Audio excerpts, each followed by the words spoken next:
करवा चौथ का व्रत। कार्तिक कृष्ण पक्ष की चतुर्थी को करवा चौथ कहते हैं। इसमें गणेश जी की पूजन करके प्रसन्न किया जाता है। इस व्रत को करवा चौथ का व्रत कहा जाता है। सुहागन स्त्रियों के लिए यह बहुत ही उत्तम तथा श्रेष्ठ व्रत है। स्त्रियां इस व्रत को अपने पति की लंबी आयु के लिए करती हैं। इस व्रत में कहानी सुनकर चंद्र उदय होने पर उसे अर्घ्य देकर व्रत खोला जाता है। व्रत करने की विधि। इस दिन प्रातः काल उठकर सुहागन स्त्री को घर की सर सफाई करके स्नान करके तैयार होकर पूरे दिन निर्जल उपवास करना चाहिए। जो स्त्री बीमार हो दवाई ले सकती हैं। शाम के समय अपने पूजा स्थान को स्वच्छ कर लें और नए आभूषण पहनकर पूजा करने बैठ जाएं। सबसे पहले दीवार पर करवा चौथ का कैलेंडर रख लें और पीली मिट्टी से माता पार्वती का प्रतीक बना लेना चाहिए। वास्तव में माता पार्वती के पति भगवान शिव अजर अमर माने जाते हैं, इसलिए उनकी पूजा करके प्रार्थना की जाती है कि हमारे पति को भी लंबी आयु प्रदान करें। लकड़ी के पटरे पर पीला या लाल रंग का कपड़ा बिछाकर उन स्वरूपों को रखें। मिट्टी के करवे में कलावा बांध दें और उसमें जल भर दें, फिर दीपक जला दें। चावल से पूजा करें और फूल चढ़ावें। इसके बाद में फल मिठाई आदि समर्पित करें। खांड यानी चीनी का बना हुआ करवा भी वहीं लाकर रख लें तथा उसमें 4 बतासे डाल दें। एक स्थान पर एक से अधिक महिलाएं एक साथ मिलकर पूजन कर रही हैं तो सभी महिलाओं को मिट्टी का करवा तथा खांड या करवा अलग अलग लाना चाहिए। फिर कोई एक महिला करवा चौथ की कहानियों को पढ़ करके सुनाएं तथा शेष महिलाएं सुने। कहानी सुनने के बाद आरती करें। फिर खांड के करवे के साथ पूरी पुए रुपए रखकर बयाना निकालकर अपने से बड़ों को दे दें। अपने से बड़ी महिलाओं के पैर छूकर आशीर्वाद लेना चाहिए। रात को जब आकाश में चंद्रमा निकल आए तो उसे मिट्टी के करवे में भरे हुए जल से अर्घ्य देना चाहिए।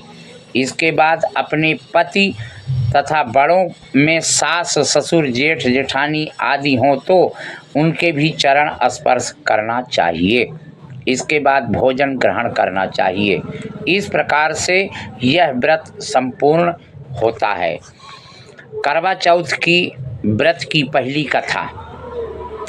एक साहूकार के 7 लड़के और एक लड़की थी। जेठानी के सहित उसकी बहुओं और बेटी ने करवा चौथ का व्रत रखा। रात्रि को साहूकार के लड़के भोजन करने लगे तो उन्होंने अपनी बहन से भी भोजन करने के लिए कहा। इस पर बहन ने उत्तर दिया, भाई आप अभी चांद नहीं निकला है, उसके निकलने पर अर्घ्य देकर भोजन करूंगी। बहन की बात तो सुनकर भाइयों ने क्या काम किया कि नगर से बाहर जाकर अग्नि जला दी और चलनी ले जाकर उसमें से प्रकाश दिखाने लगे। बहन ने अपनी भाभियों से कहा कि आओ तुम भी चंद्रमा को अर्घ्य दे लो, परंतु भाभियां इस कांड को जानती थीं।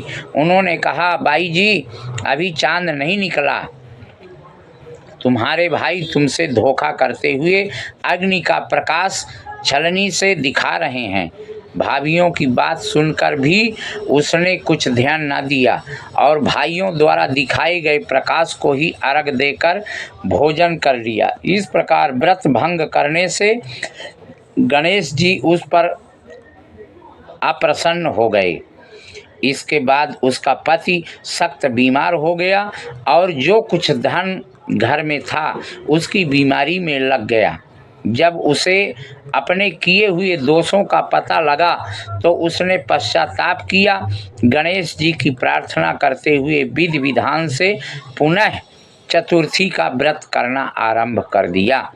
श्रद्धानुसार सबका आदर करते हुए सबसे आशीर्वाद ग्रहण करने में मन को लगा दिया।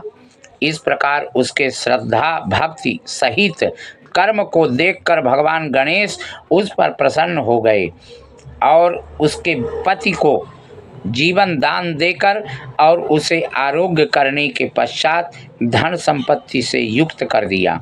इस प्रकार जो कोई छल कपट को त्याग कर श्रद्धा भक्ति से चतुर्थी का व्रत करेंगे वे सब प्रकार से सुखी होते हुए क्लेशों से मुक्त हो जाएंगे। दूसरी कथा, एक अंधी बुढ़िया थी जिसका एक लड़का और लड़के की बहू थी। वह बहुत गरीब थी। अब अंधी बुढ़िया नित्य प्रति गणेश जी की पूजा किया करती थी। गणेश जी साक्षात सन्मुख आकर कहते थे कि बुढ़िया माई तू जो चाहे सो मांग ले। बुढ़िया कहती मुझे मांगना नहीं आता तो कैसे और क्या मांगूं। तब गणेश जी बोले कि अपने बहू बेटे से पूछ कर मांग ले। तब बुढ़िया ने अपने पुत्र और बहू से पूछा तो बेटा बोला कि धन मांग ले। बहू ने कहा पोता मांग लो। तब बुढ़िया ने सोचा कि बेटा बहू तो अपने अपने मतलब की बातें कर रहे हैं। अतः उस बुढ़िया ने पड़ोसियों से पूछा तो पड़ोसियों ने कहा कि बुढ़िया तेरी थोड़ी सी जिंदगी है, क्यों मांगे धन और पोता, तू तो केवल अपने नेत्र मांग ले जिससे तेरी शेष जिंदगी सुख से व्यतीत हो जाए। उस बुढ़िया ने बेटे बहू तथा पड़ोसियों की बात सुनकर घर में जाकर सोचा जिससे बेटा बहू और मेरा सबका भला हो वह भी मांग लूं। जब दूसरे दिन श्री गणेश जी आए और बोले बुढ़िया क्या मांगती है, हमारा वचन है जो तू मांगेगी सो ही पाएगी। गणेश जी के वचन सुनकर बुढ़िया बोली हे गणराज, यदि आप मुझ पर प्रसन्न हैं तो मुझे 9 करोड़ की माया दें, निरोगी काया दें, अमर सुहाग दें, आँखों में प्रकाश दें, नाती पोता दें, समस्त परिवार को सुख दें और अंत में मोक्ष दें। बुढ़िया की बात सुनकर गणेश जी बोले बुढ़िया माँ ने तो मुझे ठग लिया, खैर जो कुछ तूने मांग लिया वह सभी तुझे मिलेगा। इस प्रकार कहकर गणेश जी अंतर्ध्यान हो गए। हे गणेश जी, जैसे बुढ़िया माँ को मांगे अनुसार आपने सब कुछ दिया वैसे ही सबको देना और हमको भी देने की कृपा करना। बोलिए गजानन भगवान की जय।